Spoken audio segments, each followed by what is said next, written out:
everybody, what is going on? I am Maximus Rex and this is Big Baby Reviews. Check out my comics, Big Baby and STARCRASHER at KINGCOMICS.CA. Today, guys, Erik Larsen Day. We're taking a look at the next issue of the Defenders he did in the early 2000s, more specifically issue number 5 from July 2001.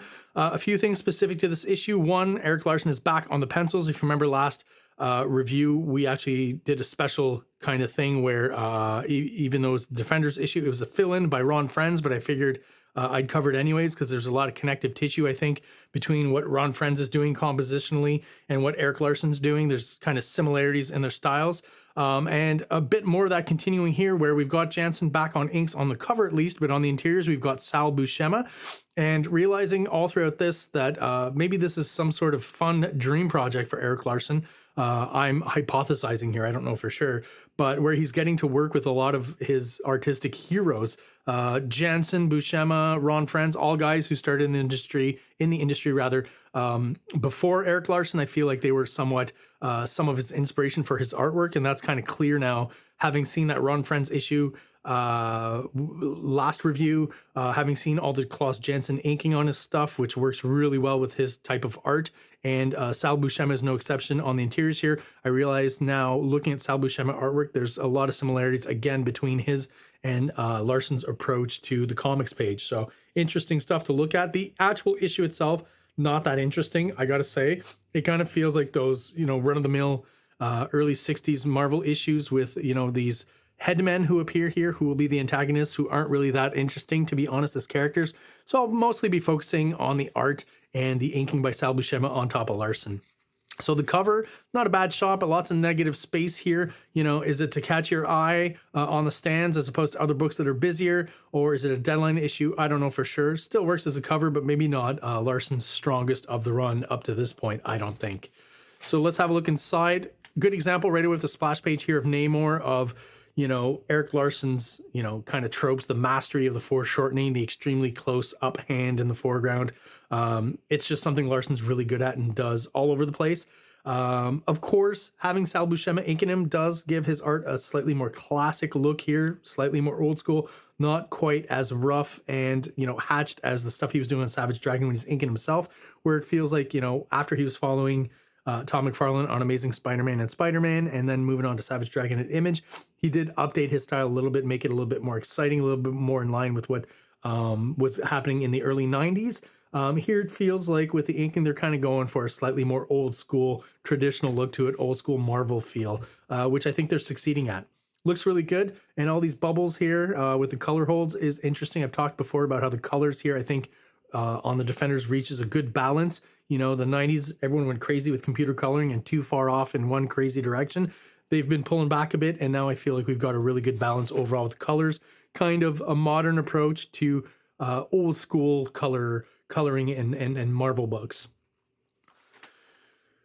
So, again, not too jarring. Inking wise, I feel like Buscema and Janson have a fairly similar style. I would say that maybe Janson's a little bit rougher and Buscema's a little bit cleaner, but the fact that they're both inking the same guy, Erik Larsen, who tends to have a slightly rougher style, there's really not a huge disconnect between what we're seeing here and what we saw with the Janson inked issues. Also, we still got that old school Kirby vibe. Especially with the villains like this one specifically, definitely a lot of Kirby inspiration there. The wavy kind of crooked line that Kirby used for his more monstrous or evil characters is present here. You can see it here. It was just something he did where the teeth weren't just a straight line across or even defining the teeth individually with a contour line, but just kind of a wavy line that then you add the teeth into. Definitely a Kirby trope that I see here and that I appreciate. There's some more run-of-the-mill kind of pages where the characters, just conversing and talking to each other. Here's another example of where I feel they're going for an old school vibe. This feels like, even fashion-wise to a certain extent, feels like it's the 1960s.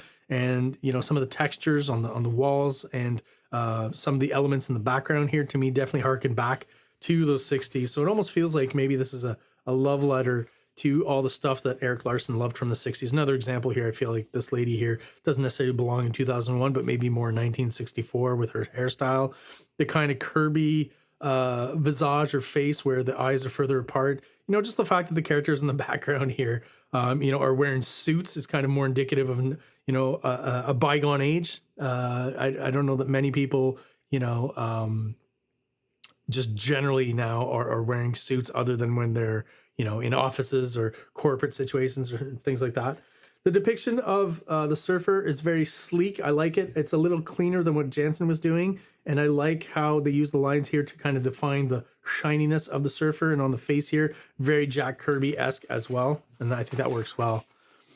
A lot of very kind of pedestrian passages here. Once again, you know, that trope of the Hulk, in this case, Bruce Banner, being psychoanalyzed by Doc Samson, right? This is something we've seen a lot of in and around the time John Byrne came on the title, I believe, maybe before, but that's kind of the period I remember the most, with that kind of trope of, you know, trying to get some psychological help for the Hulk. And again, the big, bold lines in the inking, right? And the hatching style to me harkens back a little bit more to an older bygone age. Namor still in action pretty much all the way throughout this issue. He's definitely on a mission, right? So everything is him, you know, pushing forward. And again, Larsen's a master at the foreshortening, and the dynamics there work really well. Got another scene here with Hellcat, Nighthawk, I believe his name is, and Valkyrie, just in their civilian garb. Once again, you know, to me, definitely harkened back to the 1960s. This almost looks to me like some of the stuff and the buildings and everything, the kind of backdrops we'd see in Spider-Man, maybe not the Ditko era, more the Romita era to me is what this kind of evokes, right? In this page here as well. I'll be going through that stuff quickly. It's maybe not quite as interesting artistically. We meet up with the headmen here who are lifting some, stealing some elements from the museum. And interestingly enough, maybe not so obvious here, but as we go through the pages, I'll try and point it out. Again, another pedestrian scene that I'm going to jump over to get to some more exciting stuff and things that I actually want to talk about. Here's a shot where maybe we see a little bit more of the BUSCEMA, I think, you know, in some of the lines on the face, and where maybe you can see kind of the connection and the similarity between his inking and Klaus Jansen's inking. I almost feel like some of this could have been inked by Klaus Jansen. Gets a little dirtier maybe as far as the inking goes here. The headmen here, interesting cast of characters. I don't know if they actually come from the 60s, but they definitely, excuse me, evoke that kind of feel. This one with just the globulous circular head will become interesting a little later and a little weird. I don't know if it's a Larsen invention. Again, trying to do an old school kind of villain. But when we get to that, I'll talk about it. But this one here, I feel like it's meant to evoke, I could be wrong, but Jack Nicholson when I was reading this comic. And just because he's similar kind of facial construction here that Eric Larsen's doing, I just could, all his dialogue to me would sound like Jack Nicholson throughout because of that resemblance there. Again, just great foreshortening all the way throughout. Anytime there's an action sequence, Larsen excels at that, obviously, right? The dynamics, the characters really move. Here's something that maybe is more in tune with the 90s or 2000s style of the character kind of popping out of the frame, overlapping the frame to create that sense of depth with an extreme foreshortened pose. Kind of a trope of Larsen's, right? And here is where we see this character, like I said, one of the headmen, things just come out of that globulous head, and in this case just strands kind of wrapping around Nighthawk, but later on there's a shot where it actually becomes like a fist and punches someone. Kind of interesting. The use of dynamic lines here for that sense of impact here really works well. Again, something Larsen really excels at. Here's, I've talked about in the past, where Larsen kind of uses the Jack Kirby kind of layouts, the 4 panels with, you know, lots of action happening in each, all from various different angles to keep it moving. And then even using, again, a bit of the overlap here of the character's hand coming out, Hellcat's foot and leg coming out of the panel here to create that extra sense of layering. And here's that shot of that globulous head just manifesting a fist coming out towards Valkyrie, which is kind of weird and interesting. Again, I don't know if these characters existed before or if Larsen created them to give them that old school 60s vibe, but it definitely works here. But yeah, like I said, not the most interesting issue, not the most interesting antagonists. So really just, you know, again, an old school kind of run-of-the-mill Marvel issue from the 60s kind of feel to this whole issue, and I feel like maybe that was done on purpose. Finally, Namor reaches his goal, which is Atuma, right? And who's enslaved Namorita. Wow, right? So I'm going to assume that that's why he's going after him. More psychoanalysis here by Doc Samson of the Hulk. I don't know if the Hulk, this is one weird shot where I feel like the Hulk's head just doesn't work at all. It's very Frankenstein-esque, right? The big brow and the haircut and everything, which harkens back to his origins and kind of having been inspired by Frankenstein for his look. But, you know, when the Hulk's not raging and stuff, it just kind of looks kind of weird when he's just got kind of a normal, non-expressive face. Just, you know, not that it's badly drawn per se, just looks weird. The proportions are odd to me. Great depiction of Doctor Strange, kind of mixing both Ditko and Kirby influences and the decorative elements that I really like in the backgrounds here. Really cool. And again, evoke 100% the 1960s and the beginning of the psychedelia. I love all this stuff here. And I just want to praise Larsen too on just this up-close expression of Namor, which I think works really well. The gritted teeth, you know, the extremely, obviously Namor has slightly transvestite-like eyebrows. I think I mentioned this before, kind of, you know, almost like a lady. And the wrinkles and everything just add to the anguish and the anger that he's got.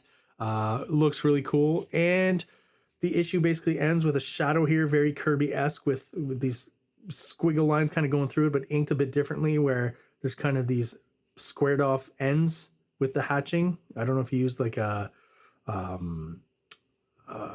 some sort of marker or something with a square end to get that, but it's kind of a mix of styles with a bit of Kirby, and it almost ends up looking a little bit like bitmap or digital stuff.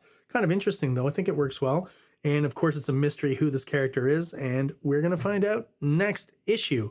So there you go, guys. Kind of a quick review, just not, again, the most interesting issue of the Defenders. Hopefully the next one's got a little more meat on the bones and more to talk about when I get to that review. So that is it for today and the Defenders issue number 5, guys.